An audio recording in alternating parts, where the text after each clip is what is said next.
Donc, je suis Béatrice Leguadère, je suis ergothérapeute au centre hospitalier du SCORF et je suis aussi sophrologue où j'exerce en cabinet à Lorient et Plouhinec. J'anime des cours collectifs de sophrologie pour l'association Vivre Bien à Plouhinec. L'association Vivre Bien qui est à l'initiative de la conférence ce soir, Gérer le stress au quotidien. Et voilà, nous l'avions déjà réalisé à Plouhinec au mois de mai dernier. Nous avions fait une salle comble, refusée des gens. Donc c'est pourquoi nous avons décidé de la renouveler ce soir, cette fois avec le partenariat du GHBS, puisque nous exerçons tous les deux, Dr Sartouri et moi-même, sur le site du SCORF. Je remercie la présence de l'association Vivre Bien, également le service communication, Madame Lamarque du GHBS et Clara qui est à la régie ce soir. La soirée va se passer en 3 parties. Dr Eric Sartouri, qui est médecin neurologue au SCORF, vous fera la première séquence sur les émotions. Son intervention va durer environ 30 minutes. Ensuite, je vais poursuivre, je vous parlerai du stress, du mécanisme du stress et de la sophrologie, puisque je suis sophrologue. La 3e partie, on répondra à vos questions et vous êtes invités aussi à prendre un verre au niveau de la terrasse à l'extérieur. Voilà, il est souhaitable d'éteindre vos portables ou de les mettre sur le mode avion pour pas qu'il y ait d'interférence avec les micros. La soirée est filmée, derrière il y a un téléphone qui vous filme de dos, donc pour ceux qui ne sont pas d'accord, vous pouvez vous mettre derrière la vidéo. Je vous souhaite à tous et à tous une bonne soirée. Je laisse la parole à Dr Sartouri. Merci à tous et à toutes d'être venus, assez nombreux. Je remercie encore une fois Madame Lamarque du GHBS de nous avoir aidés pour l'organisation de cette soirée. Donc on va vous faire un petit peu une présentation à deux avec le point de vue du neurologue concernant les émotions. On va faire un petit tour historique. Vous allez voir que la définition de l'émotion n'est pas simple, qu'elle a varié au fil du temps. Je vais vous parler un petit peu des bases anatomiques des émotions, comment les émotions émergent au niveau cérébral et puis surtout à quoi elles servent. Elles ont quand même une finalité importante et vous verrez qu'elles nous servent bien évidemment au quotidien pour toutes nos décisions. Alors,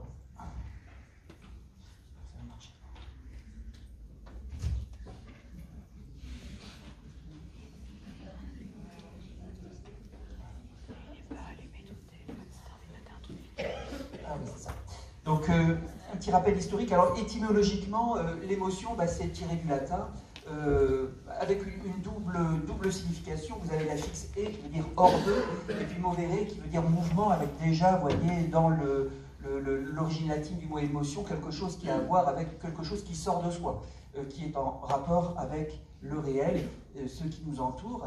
Et vous remarquerez que le terme « motivation », n'est pas la même chose, qui ne signifie pas la même chose que l'émotion, mais a la même racine latine et est lui-même dérivé du mot movere.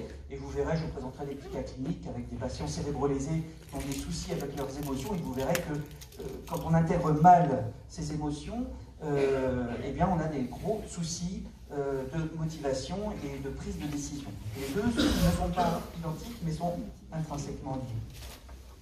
Alors les premiers à en avoir parlé des émotions, ce sont les Grecs anciens, en premier lieu Platon, qui avait une vision, je dirais, de l'âme qui se calait sur sa vision de la société, qui est une vision tripartite, avec, je dirais, en haut de la pyramide, de la cognition, le logos.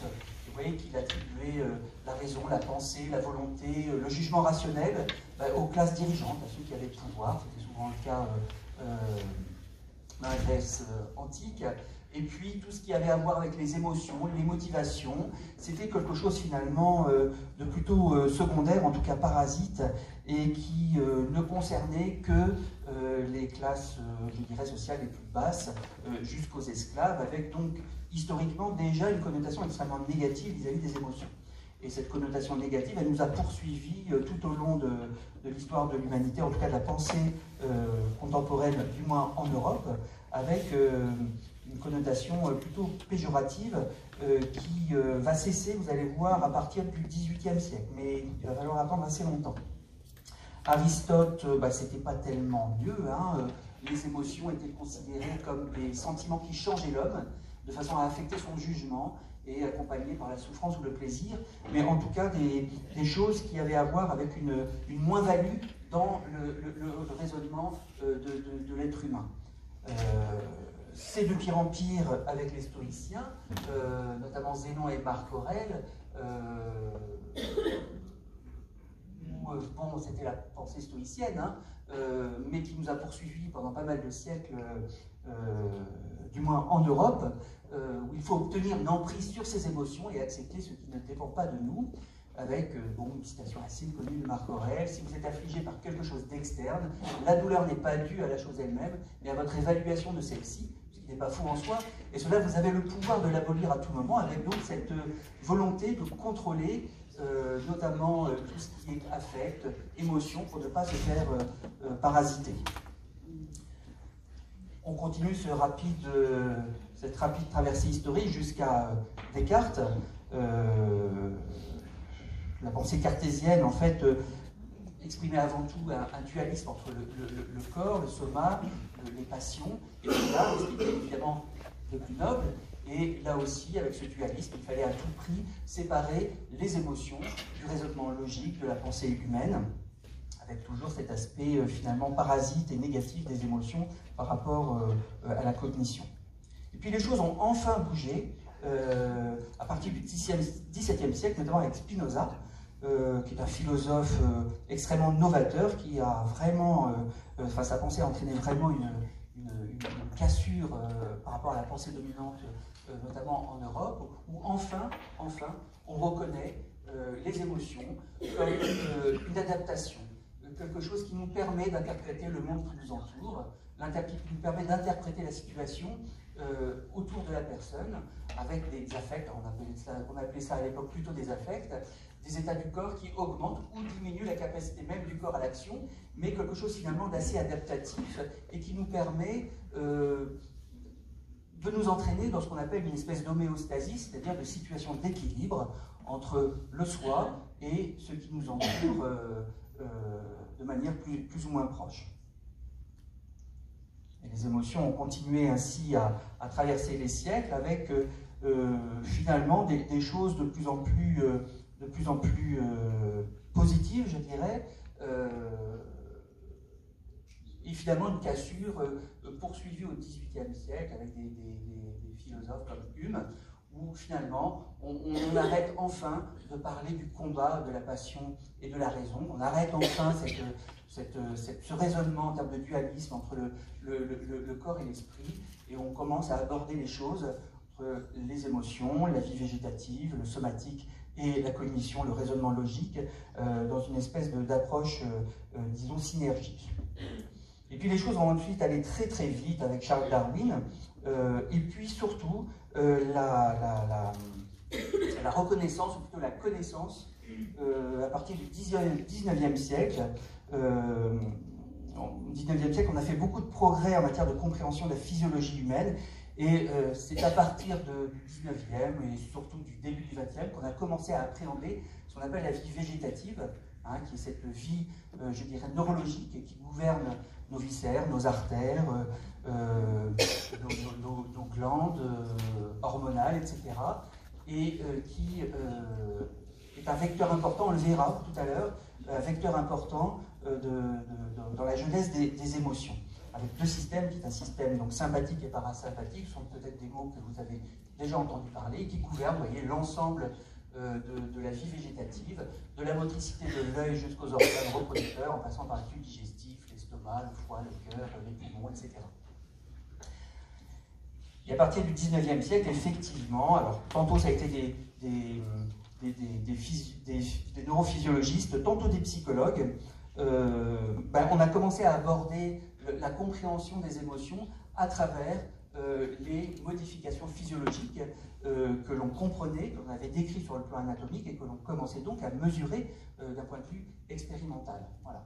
Avec des personnes comme James et Lang au 19e siècle qui ont commencé à raisonner en termes de modifications physiologiques. Ce sont les premiers qui ont rapporté les émotions à une réponse aux modifications physiologiques. L'émotion est en rapport avec tout ce que l'on peut sentir sur le plan somatique, les tremblements, l'accélération du cœur, éventuellement l'essoufflement, les sueurs, etc., etc.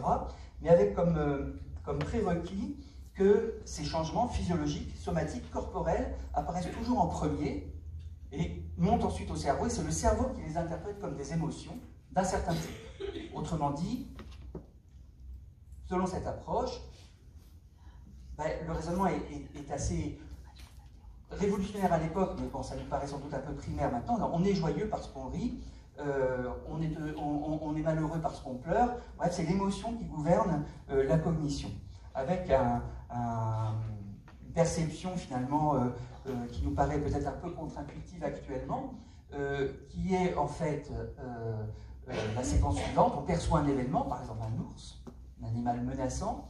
On a immédiatement des modifications corporelles qui sont automatiquement induites, accélération cardiaque, tremblement, réflexe de fuite, et ce sont ces modifications corporelles autour de la sphère végétative, de la vie végétative, qui commandent une émotion en tant que fait psychologique, qui est le sentiment de peur. Là où, à cette époque, on avait tendance à avoir un peu le raisonnement inverse, on perçoit l'événement, on ressent une émotion au niveau cérébral, et ensuite, il y a les modifications corporelles.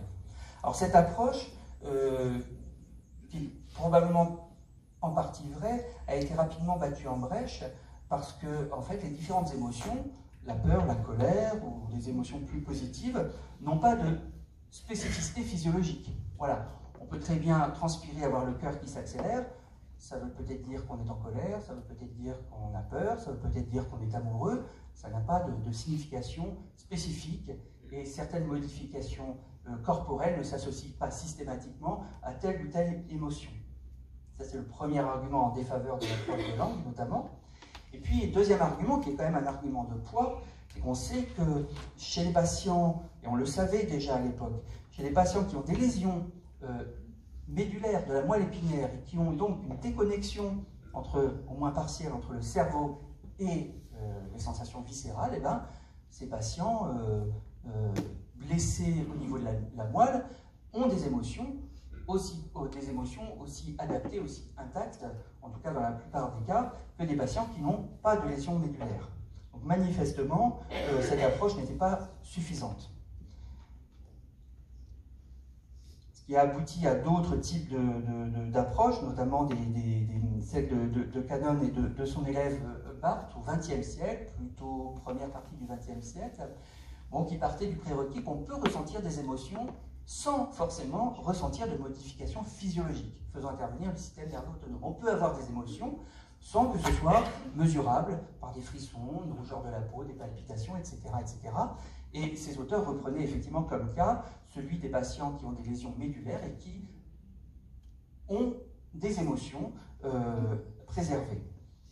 Et puis, un certain nombre d'arguments qui également étaient mis en avant par ces auteurs qui disaient que les mêmes changements viscéraux apparaissent dans des états émotionnels différents. Il n'y a pas d'association entre un profil de réaction corporelle, somatique et une émotion donnée. Le deuxième élément, c'est que les changements viscéraux sont beaucoup trop lents pour être source de changements émotionnels. On peut avoir une émotion, c'est de l'ordre de la... sur le plan cérébral, c'est inférieur à la milliseconde, alors qu'un changement viscéral, pour qu'il puisse s'opérer, on est plus dans l'ordre de la seconde, voire de quelques secondes. Donc on n'est pas du tout dans les mêmes rapidités d'exécution, en tout cas dans les mêmes latences. Et puis surtout une induction artificielle de changements viscéraux, où on peut, de façon expérimentale, provoquer une augmentation de la fréquence cardiaque, de la fréquence respiratoire, une augmentation de la transpiration, que sais-je encore. Ça ne va pas induire, ça ne va pas générer pour autant d'émotions particulières.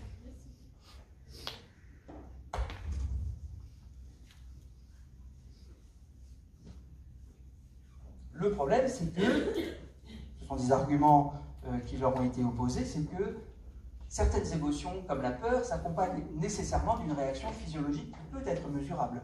Alors c'est le détecteur de mensonges, par exemple, qu'on voit dans les séries américaines. Ça marche plus ou moins bien, mais ça peut marcher. Et c'est vrai que quelqu'un qui, je dirais, est en train de mentir lors d'un interrogatoire policier, peut avoir un sentiment de gêne croissante, voire de peur. Ça va s'exprimer par des marqueurs somatiques.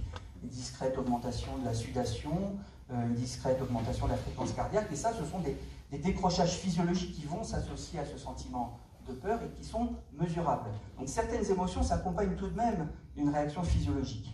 On ne peut pas les masquer intégralement. Et puis des expressions comportementales forcées peuvent générer une émotion.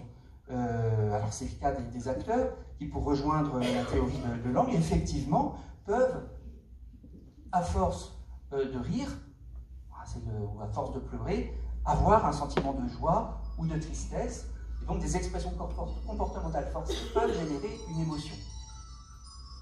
Et puis, pour reprendre le cas des patients qui ont des lésions au niveau de la moelle, alors c'est vrai que les patients qui ont des blessures médulaires, hein, notamment les paraplégiques, accidents de la route notamment, n'ont pas d'abolition du ressenti émotionnel, mais on sait que plus la lésion médulaire est haute, plus il y a une perte émotionnelle grande, et que une interruption du cerveau par rapport au reste du corps, notamment à la vie végétative du corps, peut amoindrir un certain type d'émotions. C'est le cas notamment des sensations de peur et de colère, et vous voyez que plus les lésions médulaires sont situées vers le cou, moins on va ressentir certaines émotions comme la peur et la colère. Donc, d'un côté, on peut dire que la sphère végétative ne peut pas tout, mais de l'autre, on peut dire que le cerveau ne peut pas tout et qu'il y a probablement, pour réconcilier les deux types d'approches théoriques, une interaction nécessaire, synergique, entre le corps et le cerveau. Vous voyez qu'on s'éloigne vraiment radicalement de l'approche cartésienne avec ce dualisme entre le corps et l'esprit qui n'est absolument pas du tout fondé d'un point de vue neurologique et neuropsychologique. Alors une fois qu'on a dit ça, on n'a toujours pas défini l'émotion. Une émotion, c'est quoi? Alors le problème, c'est que l'émotion, c'est très compliqué à définir. Vous savez comme moi que finalement, on a énormément de thèmes pour décrire des émotions différentes. On peut avoir des émotions primaires, hein, la joie, la tristesse, la colère, mais bien souvent, quand on lit des bouquins de psychologie qui traitent des émotions, eh bien, les choses sont souvent assez mêlées. On peut parler aussi de sentiments, bon, avec des émotions, les deux sont confondus. On peut parler aussi de relations interpersonnelles, qui sont confondues avec les émotions, ou des traits affectifs personnels, qui peuvent être également associés à des émotions. Bref, on ne sait jamais trop de quoi on parle, et des auteurs, dans les années 80, ont fait un petit peu un tour de la littérature et se sont rendus compte qu'il y avait pratiquement 100 définitions, une centaine de définitions à l'époque, qui pouvaient rendre compte de l'émotion. Alors en fonction, alors c'était selon les auteurs, hein, selon on se concentrait sur la dimension subjective, sur les mécanismes neurophysiologiques, sur les effets adaptatifs, sur les catégories de stimuli déclencheurs.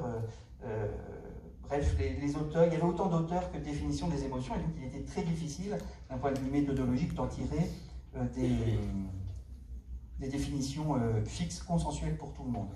Et finalement, vous voyez, il a fallu attendre les années 2000, donc il y a peu de temps, pour enfin, depuis le temps qu'on en parle des émotions, pour enfin pouvoir essayer d'aboutir à une définition à peu près consensuelle pour tout le monde, qui était celle-ci, qui est la définition la plus adaptée finalement, et celle de Scherrer dans les années 2000. L'émotion, c'est un ensemble de variations épisodiques. Épisodique, ça veut dire de variations définies dans le temps. Ça commence à un moment et ça finit à tel autre moment. Ça ne dure pas en permanence. Dans plusieurs composantes de l'organisme, hein, de la vie viscérale, de la vie corporelle. Voilà, c'est l'activation physiologique. Ça, c'est le premier point. C'est pour la vie végétative.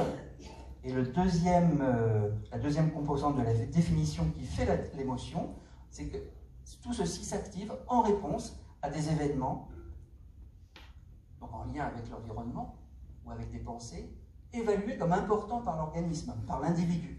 Et ce évalué comme important est très important, ça veut dire que l'émotion, c'est un ressenti strictement personnel, et que dans telle ou telle situation, deux individus ne vont pas nécessairement avoir la même émotion. Tout dépendra de leur vécu actuel, de leur expérience passée dans des situations analogues, de leur humeur du moment, etc. etc. Voilà. Donc vous voyez que finalement, l'émotion, elle naît d'une double composante, d'un aller-retour, toujours entre le corps et l'esprit, qui sont enchaînés dans une relation synergique.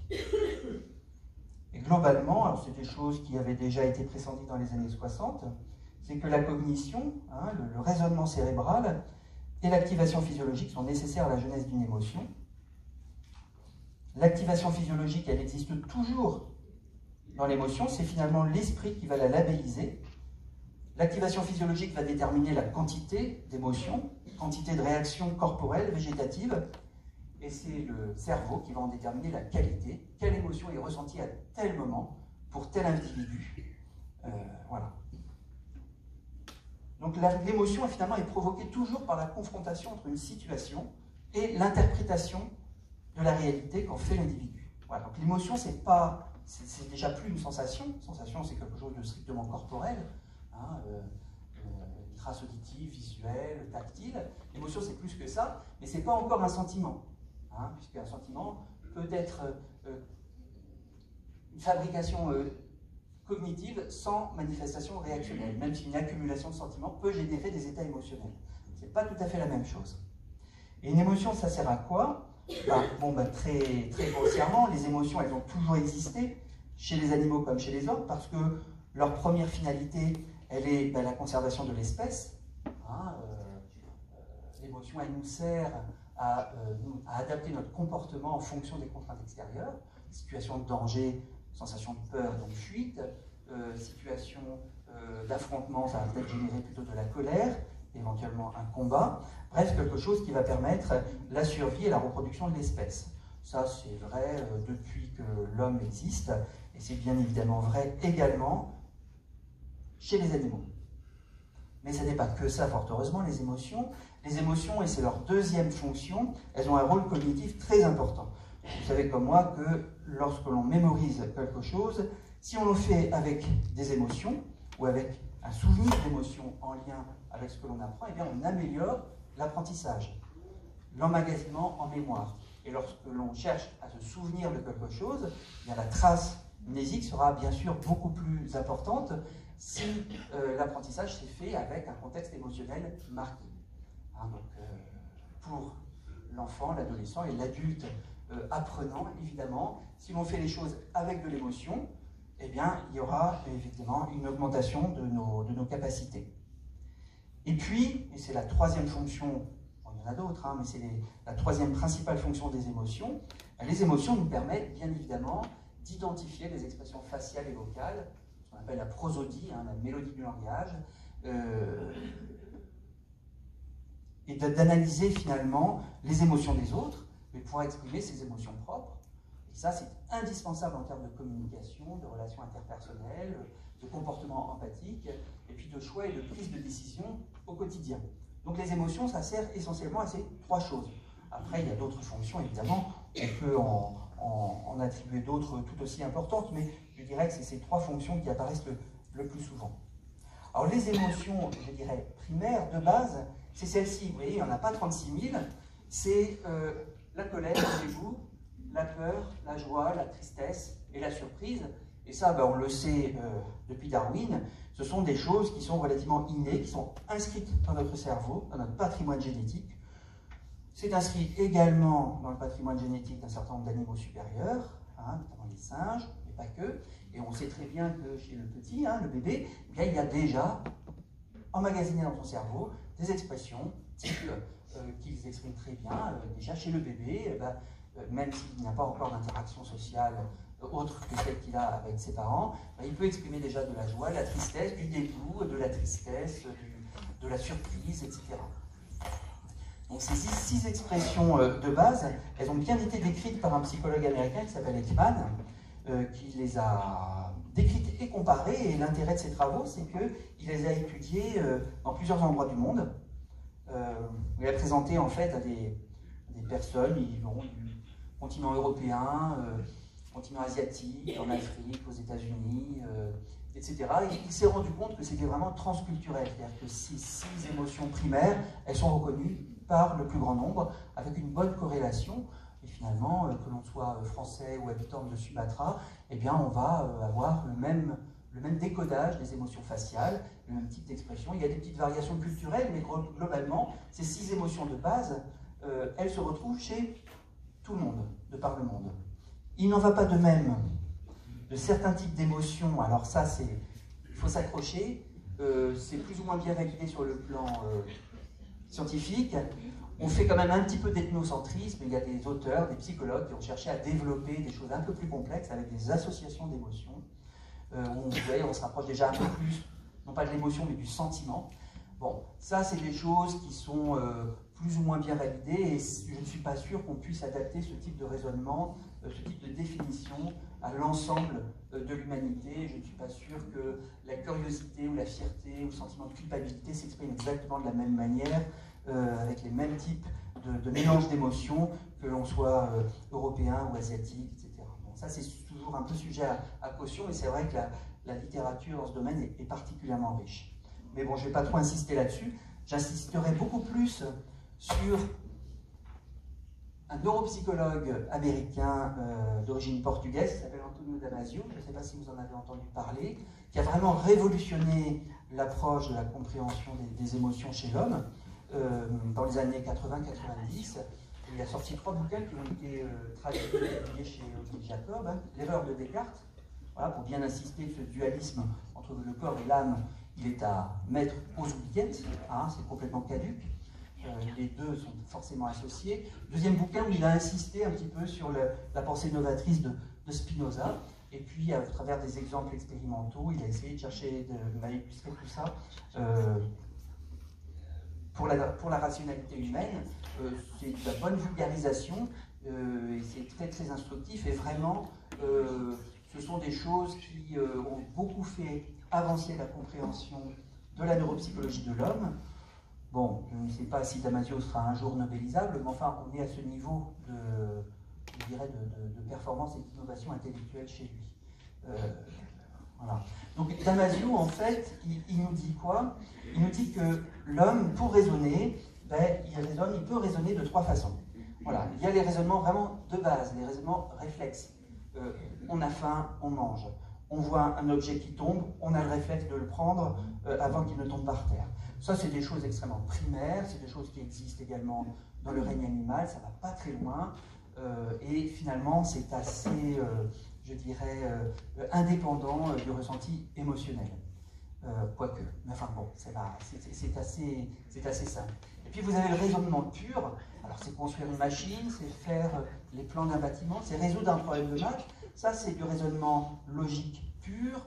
On y fait marcher le langage, notamment. Ce sont des choses qui sont finalement assez déconnectées des émotions, et c'est vrai qu'un individu totalement dépourvu d'émotions peut tout à fait accéder au raisonnement pur, tout en conservant ses réflexes. Par contre, là où les émotions ont un rôle très important à jouer, je vous donnerai quelques exemples tout à l'heure, c'est dans le raisonnement personnel. Et le raisonnement personnel, strictement individuel, on s'en sert tous les jours. Si on ne construit pas de machines ni de bâtiments tous les jours, on est amené à prendre des décisions. Prendre mon avion, prendre le métro ou sa voiture, décider si on va à un dîner avec des amis, ou des choses plus, je dirais, plus personnelles et plus complexes, décider si on pardonne, décider avec qui on se marie, etc., etc. Et cet aspect de raisonnement personnel, qui est vraiment central au quotidien, fait forcément intervenir les émotions à travers un système neuronal qui intègre plusieurs structures anatomiques cérébrales qui sont représentées sous le terme de système limbique. Vous en avez peut-être entendu parler. Je vais vous donner quelques exemples qui regroupent essentiellement, alors je vous passe les détails, mais on verra tout à l'heure, il y a l'hypothalamus. L'hypothalamus, c'est cette structure ronde là en profondeur du cerveau. Elle est très importante, l'hypothalamus, parce que c'est une structure anatomique qui va aboutir à la sécrétion d'un certain nombre d'hormones qui vont commander, ou en tout cas initier tout ce qui est à voir avec la vie végétative. Voilà. Et cet hypothalamus, il est en lien permanent avec l'intégration des émotions au travers de ce système, qui est le système limbique, qui associe également l'amygdale. Alors l'amygdale, ce n'est pas les amygdales qu'on a au fond de la gorge, c'est vraiment une petite structure à l'intérieur du cerveau. Et cette amygdale, elle est très très importante. C'est celle qui nous permet d'intégrer notamment le sentiment de colère ou de peur. On sait que chez certains patients, notamment des patients épileptiques, s'ils ont des crises d'épilepsie qui démarrent de cette région amygdalienne, eh bien vous pouvez avoir, parmi d'autres symptômes de leur crise d'épilepsie, un sentiment de peur, de colère, voire de rage, avec des troubles du comportement parfois extrêmement impressionnants. Vous avez juste derrière l'amygdale l'hippocampe. Alors l'hippocampe, vous savez, c'est ce qui est atteint dans la maladie d'Alzheimer. C'est une structure qui est indispensable dans la mémorisation. Et c'est ce que je vous disais tout à l'heure, c'est pas par hasard si elle est intégrée dans le système limbique et si elle est connectée à des structures comme l'amygdale, c'est que la mémorisation, pour qu'elle soit efficace, vraiment efficace, elle a besoin de se nourrir d'émotions au moment où on retient telle ou telle chose. Voilà. Et puis un ensemble de structures sur lesquelles je ne vais pas m'étendre, le gyrus singulaire, les bons, peu importe. Vous voyez une petite structure qui est le bulbe olfactif, qui nous permet d'acheminer les informations olfactives au reste du cerveau, qui fait partie également du système limbique et qui est éminemment importante dans la genèse des émotions. Et tout ce système, ben, il est connecté via l'hypothalamus à l'ensemble de nos viscères, à l'ensemble de notre vie végétative, au travers de deux systèmes, sympathiques et parasympathiques, qui descendent le long de la moelle jusqu'aux viscères, aux yeux, aux poumons, au cœur, etc. Alors, si on n'a pas d'émotion, le raisonnement il est assez simple. On est en connexion forcément avec notre environnement, hein, nous avons des sens, tactiles, auditifs, visuels, etc. Tout ça est acheminé dans une petite structure qui s'appelle le thalamus, et ça va se connecter, donc c'est la perception, et tout ça va se connecter au lobe frontal, qui est en avant du cerveau, et on va conceptualiser des choses. Voilà. Et avec ces deux systèmes, bon, je caricature un petit peu, mais avec ces deux systèmes, finalement, on arrive au raisonnement pur, on construit des machines, on fait les plans d'un bâtiment, on résout un problème de maths, il n'y a pas trop de problèmes, on n'a pas besoin de nos émotions pour faire cela. Par contre, lorsqu'il s'agit d'indexer nos comportements en fonction de ce qu'il faut faire ou de ce qu'il ne faut pas faire, en fonction de notre environnement immédiat, et bien là, on a besoin d'un certain nombre d'émotions qui vont nous permettre en fait d'intégrer notre comportement, plutôt d'adapter notre comportement en fonction de ce qu'il faut faire ou de ce qu'il ne faut pas faire. Et le système préfrontal, frontal on va dire, et le système limbique vont être connectés en fait par une structure qui s'appelle le cortex fronto-orbitaire, qui est juste à la base, en fait au-dessus des yeux. Et c'est au sein de ce cortex fronto-orbitaire que nous allons avoir une association entre l'émotion et le raisonnement, et c'est émotion positive ou négative en fonction de la situation, et c'est ça qui va nous permettre de prendre des décisions. Voilà. Et ça dépend de l'apprentissage, de l'histoire de chacun. C'est pour ça que les émotions sont strictement individuelles. À situation égale, deux personnes ne vont pas avoir les mêmes émotions, le même ressenti. C'est en fonction de leur histoire personnelle, en fonction de leur biographie, en fonction de ce qu'ils ont appris. Toujours est-il qu'au quotidien, et ça se fait tout au long de la vie, dès la toute petite enfance, on va forcément associer des catégories d'événements qui nous sont arrivés, qui nous arrivent encore, à un état somatique, végétatif, agréable ou désagréable. Et la zone de convergence qui permet cet apprentissage et cette association, c'est le cortex fronto-orbitaire. Et à chaque fois que vous aurez des lésions au niveau du cortex fronto-orbitaire, on voit ça dans les traumatisés crâniens, hein, notamment, qui ont des lésions frontales, qui ont une très mauvaise association entre leurs émotions et leur raisonnement. Et à chaque fois que vous aurez ce problème, vous aurez une inadaptation du comportement. On verra jusqu'où ça peut aller tout à l'heure. Voilà. Et donc cette association va être, je dirais, ressortie par le cerveau à chaque fois que la situation va se reproduire. La confrontation à une situation émotionnelle ou l'évocation de